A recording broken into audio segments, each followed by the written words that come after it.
Welcome to Kiki's Talk Buffet. Let's talk it out. Welcome to the deep dive. We're here to pull out the key ideas from interesting sources, basically giving you that concentrated knowledge. That's the plan. And today, we're looking at a really foundational story about wealth, drawing from some excerpts about a kid's first steps, trying to get rich. Right. And the pretty unconventional financial education he stumbles into. Exactly. Our aim here is to get at a fundamental understanding of how wealth really gets built. It's often, quite different from just earning a paycheck. There are definitely some aha moments coming up, some real shifts in perspective, I think. Okay, so where does this journey begin? It starts back in 1956. We've got a 9-year-old kid, and he's feeling left out, basically because his family isn't seen as wealthy. The classic childhood social hierarchy kicking in. Precisely. He and his best friend, Mike, they live in this Hawaiian sugar plantation town. And they feel that difference compared to kids from, the more affluent families. And this feeling, it wasn't just wanting stuff. Well, sure, they wanted the baseball gloves, the bikes, things they couldn't afford, but it triggered something deeper. He actually asks his dad, the poor dad figure who's a school teacher, how do I get rich? A big question for a 9-year-old. What did the dad say?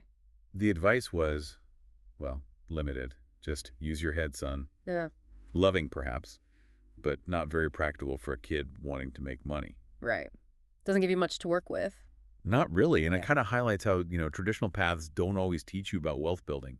The dad even admits his limits later. How so? He suggests his son talk to Mike's dad. Mike's dad is described as really smart about making money, building the sort of mini empire, warehouses, stores. Okay, so we have a clear contrast set up early on. Poor dad, educated but not wealthy, and this other figure, Mike's dad, the potential rich dad, who's actively building wealth. Exactly. And fueled by wanting those bikes and gloves, the two boys decide to team up, their first business venture. And how did that go? What was the big idea? This is where it gets creative. They decide to collect old toothpaste tubes. Back then, they were made of lead. Lead, okay. Where are they going with this? Their plan was to melt down the lead and cast their own nickels using, plaster molds in milk cartons. Wait, they were going to make their own money. Right. Literally. Literally. Counterfeiting nickels. They had a whole production line planned in the driveway with a hibachi grill. You can imagine the mom seeing this pile of used toothpaste tubes. Oh, boy. So, I'm guessing this didn't end well. Let's just say their entrepreneurial dreams hit a snag when the narrator's dad found them with the molten lead. How did he react? Must have been quite a sight. Surprisingly gently, actually. He explained what counterfeiting was, that it's illegal. But crucially, he didn't just shut them down emotionally. What do you mean? He told the narrator, you're only poor if you give up. The most important thing is that you did something. He praised the action, even though the idea was flawed. That's actually quite insightful, focusing on the effort, not just the outcome. Right. But then the son asks this really poignant question. So how come you're not rich, Dad? Oof. Tough question for a kid to ask. And the dad answers honestly, says he chose to be a school teacher. It highlights different paths, different priorities, and that's when he suggests talking to Mike's dad, the one building the businesses. The transition point, seeking advice from someone actually doing it. Exactly. So they go to meet Mike's dad, the rich dad, on a Saturday morning. And what's the impression? It's immediately different.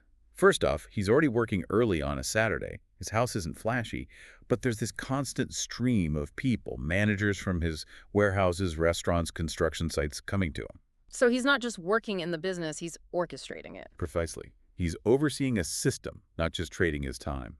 And his offer to the boys is very direct. What did he say? He said, you work for me, I'll teach you. You don't work for me, I won't teach you. Simple as that. Okay.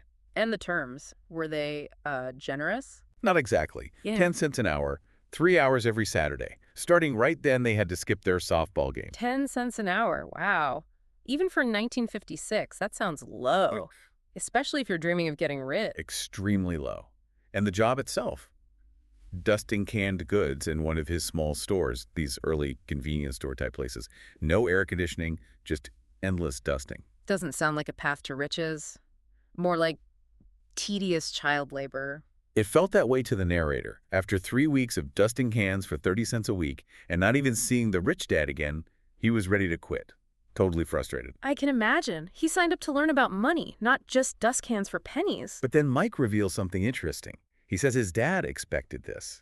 He told Mike to bring the narrator back to talk, only when he was angry and wanted to quit. Ah, so the dusting wasn't the lesson itself. It was about the reaction to the dusting. You got it. The poor dad, hearing about the 10 cents, gets angry for his son, tells him to demand 25 cents or quit. Typical employee mindset, right? Negotiate for better terms within the system. Right, focusing on the wage. But the rich dad had a different game plan.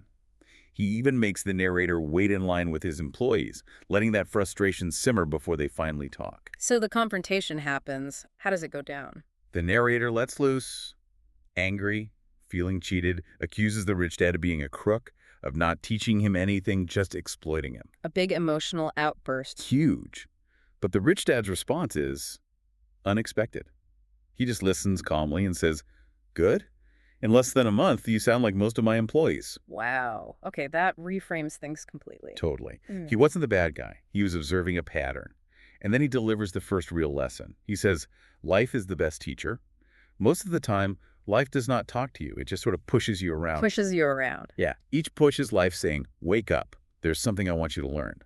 But, he explains, most people just get pushed, get angry, and blame someone else, their boss, their job, the low pay, instead of looking for the lesson. So the 10 cents, the dusting, that was the first push, designed to make him feel underpaid and frustrated. That was exactly it. The feeling was the start of the lesson.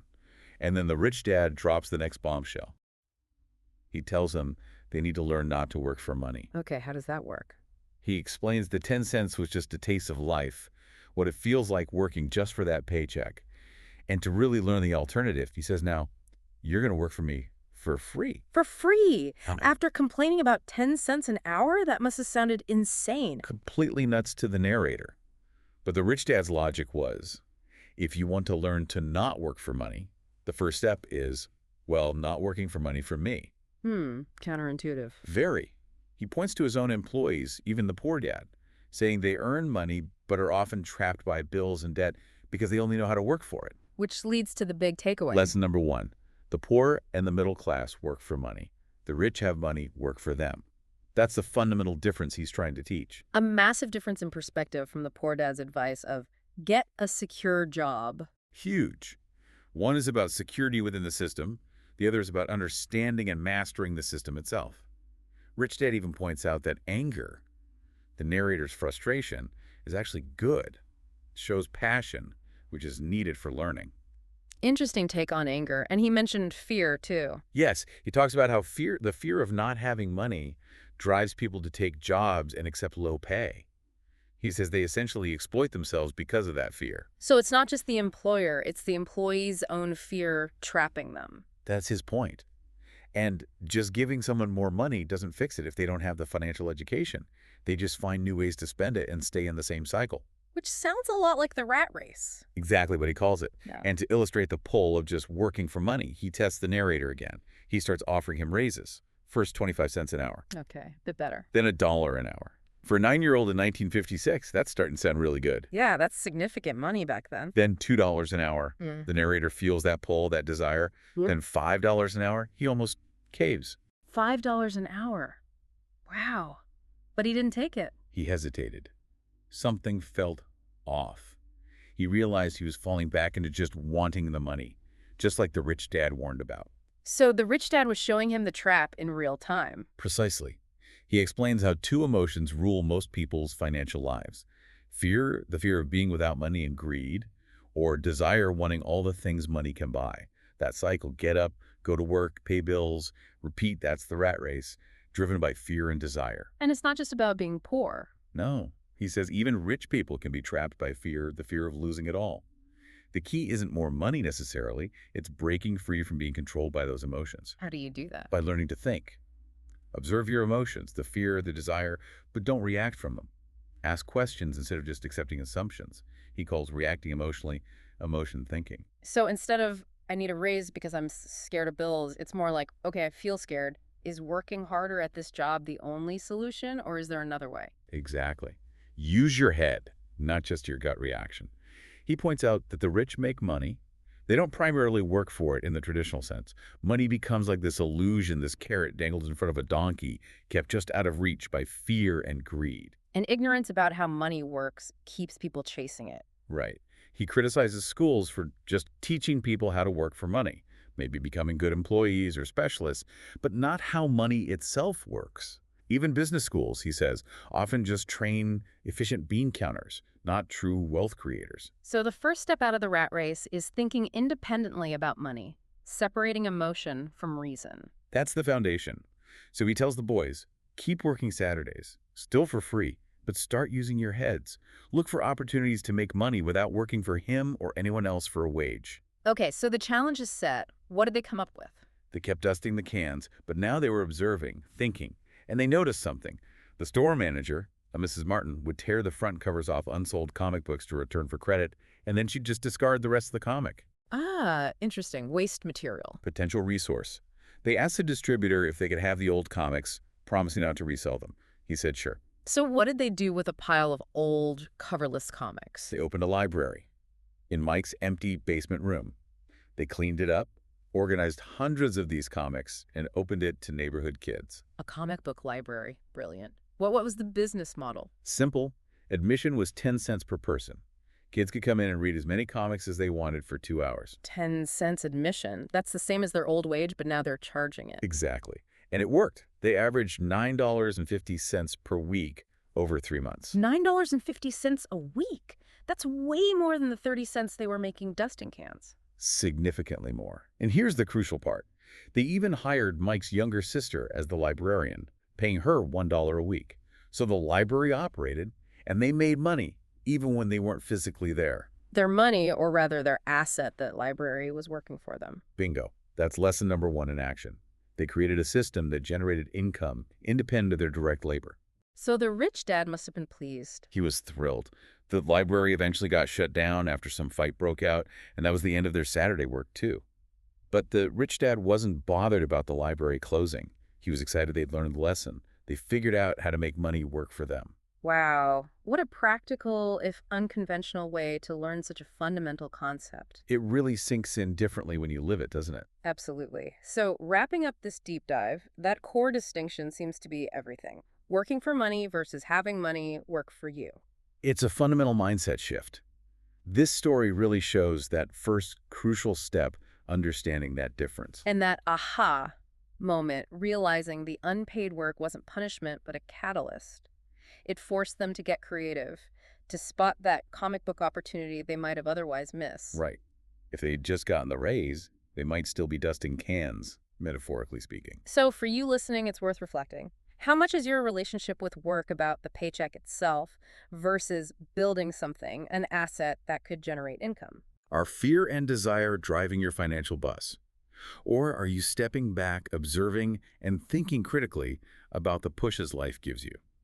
Which leads to our final thought. What carrots might you be chasing, perhaps without fully realizing it?